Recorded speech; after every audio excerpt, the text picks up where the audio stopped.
Mass Effect 3 is great, and Rich Evans is wrong! Relatively, anyway. This has been a long time coming, and with the remake of Mass Effect about to drop, my hand was forced to act sooner, lest I be buried by the impending flood of new fans and videos. Mass Effect, or How I Learned to Rage Against the Machine. You like that? Be prepared to hear that joke again if I make another ME video. You're just a machine, and machines can be broken. Rich Evans from Red Letter Media has made several comments over the years concerning Mass Effect. Of Mass Effect 3. This is more or less a rebuttal. Why listen to me? I think my degree in video game design and my medals for my service as an N7 operative should give my voice some weight. Okay, here's a softball. Then the artifact Romulans found that makes people have insane visions that they ripped off straight from Mass Effect. I know you're not a video game guy.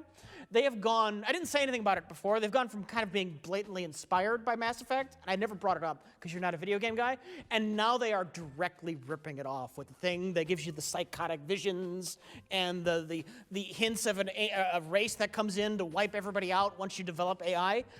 Directly ripping off, not only directly ripping off Mass Effect 3. Wrong. He is wrong, but not entirely. The visions from artifacts originates from the first mission in Mass Effect 1, and it shows up a few more times in that game. But to be fair, the visions are in all the games. So he's wrong, but not entirely, because it does show up in Mass Effect 3. Here's the thing. The story concerning these games is one big linear, arc or plot, sort of like Star Wars.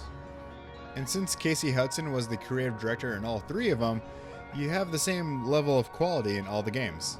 I am beyond your comprehension. I am sovereign. It is not a thing you can comprehend. Confidence born of ignorance. The cycle cannot be broken. You resist, but you will fail. The cycle must continue. Okay, what's next? That they ripped off straight from Mass Effect. I know you're not a video game guy.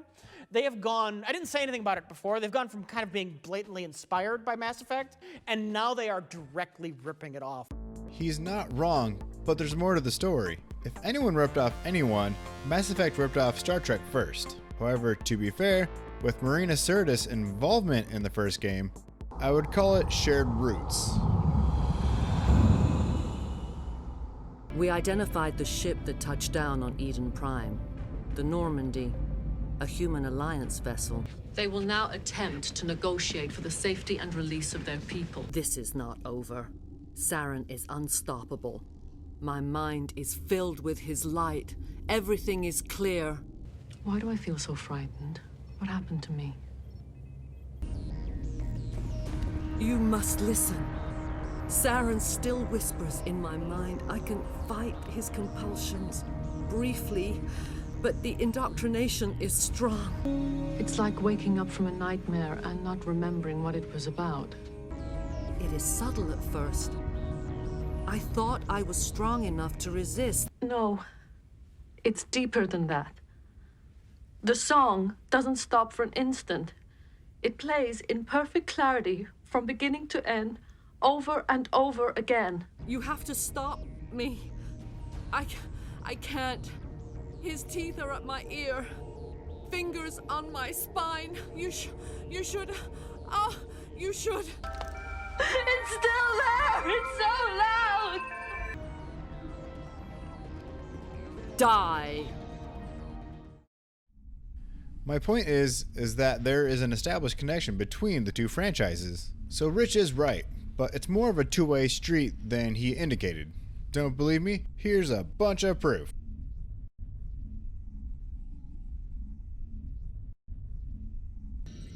We must return to the collective.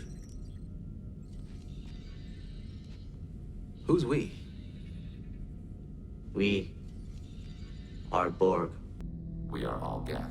Is your designation? Designation? Third of 5. You mean our names? We don't have designations. We have names.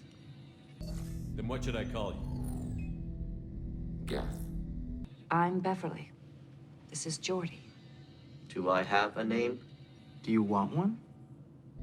What is the individual in front of me called? That's it. Hugh. What do you think? My name is Legion, for we are many. That seems appropriate. I'm Beverly. I'm Geordi. We are Hugh. We are Legion, a terminal of the Geth. I have never interfaced with another machine intelligence. Legion is 1,000 voices talking at once. What it contacted was beyond my comprehension. A mind the size of a galactic arm. On a Borg ship, we live with the thoughts of the others on our minds. Thousands of voices with us always. There is no individual. We are Geth. And then Lore came along. You probably can't imagine what it is like to be so lost and frightened that you will listen to any voice which promises change. Even if that voice insists on controlling you. That's what we wanted. Someone to show us a way out of confusion. What do you mean, heretics? Geth build our own future. The heretics asked the old machines to give them the future. They are no longer part of us. Before my experience on the Enterprise, the Borg were a single-minded collective. The voices in our heads were smooth and flowing. But after I returned, those voices began to change. They became uneven, discordant. For the first time, individual Borg had differing ideas about how to proceed. We oppose the heretics. We oppose the old machines. Couldn't function. Some Borg fought each other. Others simply shut themselves down. Many starved to death. Shepard Commander opposes the old machines. Shepard Commander opposes the heretics. Cooperation furthers mutual goals. We are Legion. The time of our return is coming. Our numbers will darken the sky of every world. You cannot escape your doom. Resistance is futile. Is Data a machine? Yes. Is he the property of Starfleet? No. We have all been dancing around the basic issue. Do you remember the question that caused the creators to attack us, Tali'Zorah? Does this unit have a soul? Does Data have a soul? Legion, the answer to your question was yes. I know, Tali. But thank you. Keelah Se'lai. I don't know that he has. I don't know that I have. But I have got to give him the freedom to explore that question himself. Commander, the drive core just lit up like a Christmas tree. Isolate phasers 80 to 120. Shunt all the plasma to the... To the emitters. Yes, sir. I'm already on it. Ready.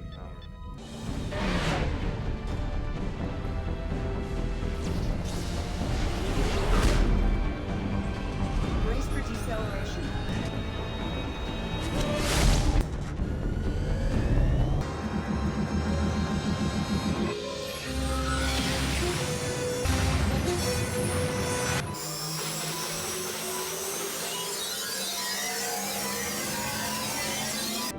Drive core electrical charge at critical levels. Rerouting. Antimatter containment fields are failing. If I can't stabilize them, I'll have to dump the reactor core, she'll blow. Find some room. Kinetic barriers at 40%. Reroute non-critical power. This is gonna hurt. All remaining power to the defense systems. Power coupling severed in forward phaser banks. Attempting to bypass. Damage report. Kinetic barriers steady at 30%. No significant damage. Damage report. Heavy casualty in the secondary hull. Navigational sensor array inoperative.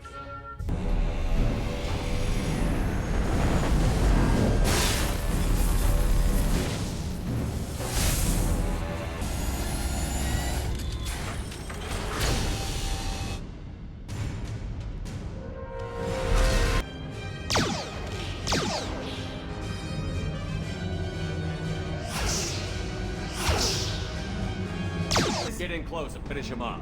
Everybody hold on, gonna be a wild ride.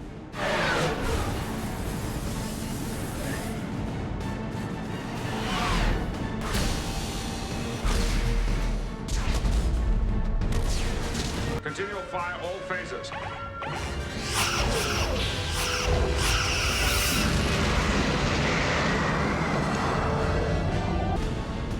Mass Effect field generators are offline. EDI, give me something. Generators unresponsive. Shields buckling, Captain. They will not...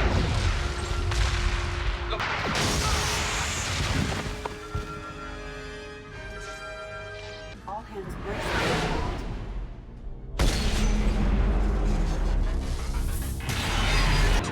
All hands man the ship!